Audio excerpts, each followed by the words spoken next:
Located here on the forward wall of the bath cabinet is the Solis' one-place panel. It has a switch for the water pump, and note there is another switch for the water pump located in the rear of the coach by the exterior shower. These are similar to light switches in your home where you have more than one switch that controls the same light. So depending on where you last turned the pump on, the on and off positions may be different at any given switch. Up here, we have a series of LED lights indicating levels.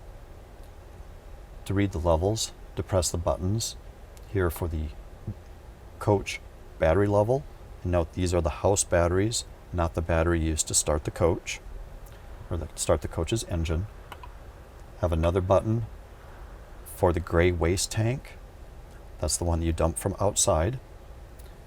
And a third button to indicate the level in the LP tank.